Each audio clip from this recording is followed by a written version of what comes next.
Radhe Radhe everyone, my Pacific wall में आप सभी का स्वागत है। फ्रेंड्स, आज की वीडियो में मैं आपको पाप मोचनी एकादशी की व्रत कथा सुनाऊंगी। चैत्र मास के कृष्ण पक्ष में आने वाली एकादशी को पाप मोचनी एकादशी के नाम से जाना जाता है। फ्रेंड्स, पाप मोचनी एकादशी का व्रत इस वर्ष यानी 2022 में 28 मार्च दिन सोमवार को किया जाएगा और व्रत का पारण 29 मार्च को सुबह 6:15 से 8:43 तक किया जाएगा। इस व्रत को करने से मनुष्य के सभी प्रकार के पापों का नाश होता है। चलिए अब हम व्रत कथा सुनते हैं। व्रत कथा सुनने के लिए हम एक लोटा जल ले लेंगे और अपने हाथ में थोड़े से तिल के दाने लेंगे और फूल ले लेंगे। इसके बाद हम व्रत कथा शुरू करते हैं। अर्जुन बोला, हे मधुसूदन, मैं जो एकादशी के व्रतों की कथा सुन रहा हूँ, त्यों अन्य एकादशियों के व्रतों की कथा सुनने की मेरी उत्सुकता बढ़ती जा रही है। हे कृष्ण, अब कृपा कर आप चैत्र मास के कृष्ण पक्ष में आने वाली एकादशी के बारे में बताएं। इस एकादशी का क्या नाम है, इसमें कौन से देवता की पूजा की जाती है और इसका व्रत करने की क्या विधि है। हे गोपाल, यह सब मुझे विस्तार पूर्वक बताने की कृपा करें। श्री कृष्ण भगवान बोले, हे पांडुनंदन, एक समय यही प्रश्न पृथ्वीपति मानधाता ने लोमेश ऋषि से किया था। जो कुछ लोमेश ऋषि ने मानधाता को बताया वही मैं तुम्हें बताता हूँ। धर्म के रहस्यों के ज्ञाता राजा मानधाता ने लोमेश ऋषि से पूछा, हे महर्षि, मनुष्यों के पापों का मोचन करने के लिए कौन सा व्रत करना चाहिए? कौन सा सरल उपाय है जिसे करने से मनुष्य के सभी प्रकार के पापों का नाश हो जाता है? लोमेश ऋषि बोले, हे राजन, चैत्र मास के कृष्ण पक्ष की एकादशी का नाम पाप मोचिनी है। इस व्रत को करने से मनुष्य के अनेक प्रकार के पापों का नाश हो जाता है। मैं तुम्हें इसकी कथा सुनाता हूँ, ध्यान पूर्वक सुनो। प्राचीन काल में चैत्रथ नाम का एक वन था। उसमें अप्सराएं किन्नरों के साथ विहार करती थी। वहां हर समय वसंत रहता था, अर्थात उस जगह सदैव प्रत्येक तरह के पुष्प खिले रहते थे। कभी गंधर्व कन्याएं विहार करती थी तो कभी इंद्र और अन्य देवता क्रीड़ा किया करते थे। उसी वन में मेधावी नामक एक ऋषि तपस्या कर रहे थे। वे शिव भगत थे। एक दिन मंजू घोषा नाम की एक अप्सरा ने उनको मोहित कर उनके निकटता का लाभ उठाने की चेष्टा की। इसके लिए वह कुछ दूरी पर जाकर बैठ गई और मधुर स्वर में वीणा बजाने लगी। उसी समय कामदेव भी शिव भक्त उस मुनि को जीतने का प्रयास करने लगे। कामदेव ने उस सुंदर अप्सरा की भ्रुकुटी को धनुष बनाया, कटाक्ष को उसकी प्रचंड डोरी बनाई और उसके नेत्रों को उस मंजू घोषा अप्सरा का सेनापति बनाया। इस तरह से कामदेव ने अपने स्त्रु भक्त को जीतने का प्रयास किया। उस समय मेधावी मुनि भी युवा तथा हष्ट पुष्ट थे। उन्होंने यज्ञोपवीत तथा दंड धारण कर रखा था। वे दूसरे कामदेव के समान ही प्रतीत हो रहे थे। उस मुनि को देखकर कामदेव के वश में हुई मंजू घोषा ने धीरे धीरे मधुर वाणी से वीणा बजाना शुरू किया तो मेधावी मुनि भी मंजू घोषा के मधुर गाने पर तथा उसके सौंदर्य पर मोहित हो गए। वह अप्सरा मेधावी मुनि को कामदेव से पीड़ित जानकर उनसे आलिंगन करने लगी। मेधावी मुनि उनके सौंदर्य पर मोहित होकर शिव रहस्य को भूल गए और काम के वशीभूत होकर उसके साथ रमण करने लगे। उस मुनि को काम के वशीभूत होने के कारण उस समय दिन रात कुछ भी ध्यान न रहा और बहुत समय तक वे रमण करते रहे। तदुपरांत मंजू घोषा उस मुनि से बोली, हे मुनि, अब मुझे बहुत समय हो गया है, अतः मुझे स्वर्ग जाने की आज्ञा दो। उस अप्सरा की बात सुनकर मुनि बोले, हे सुंदरी, संध्या को तो आई हो, प्रातः होने पर चली जाना। मुनि के ऐसे वचन सुनकर अप्सरा उनके साथ रमण करने लगी। इसी प्रकार दोनों ने साथ साथ बहुत समय बिताया।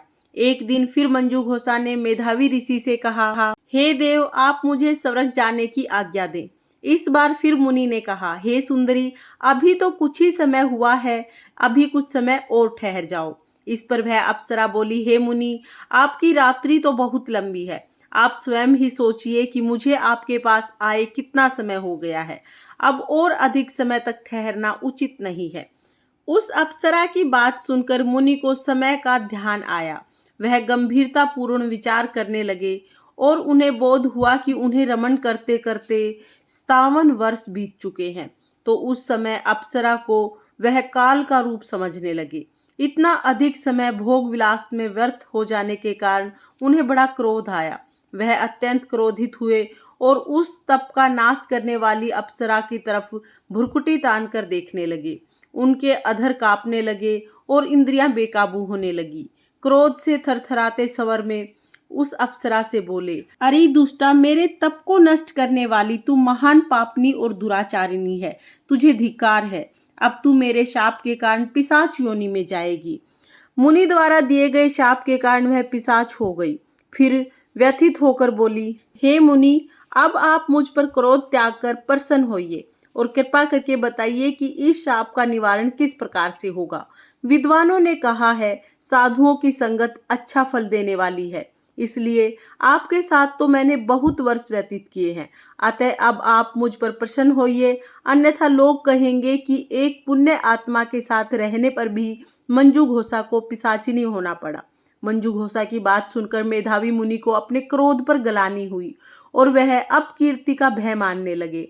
अतः पिशाचिनी बनी मंजू घोषा से उन्होंने कहा, तूने मेरा बड़ा बुरा किया है, परंतु फिर भी मैं तुम्हें इस शाप से छूटने का उपाय बताता हूँ। चैत्र माह के कृष्ण पक्ष की जो एकादशी है उसका नाम पाप मोचनी एकादशी है। उस एकादशी का व्रत करने से तुम पिशाच योनि से देह को छोड़ दोगी। इस प्रकार मुनि ने उसको समस्त विधि बतला दी और फिर पापों के प्रायश्चित के लिए वो अपने पिता च्यवन ऋषि के पास गए। च्यवन ऋषि ने अपने पुत्र मेधावी को देखकर कहा, रे पुत्र, तूने ऐसा क्या किया? तेरे समस्त तप नष्ट हो गए, जिससे तुम्हारा सारा तेज क्षीण हो गया। मेधावी लज्जा से सिर झुकाकर बोले, पिताजी, मैंने एक अप्सरा के साथ रमण करके बहुत बड़ा पाप किया है।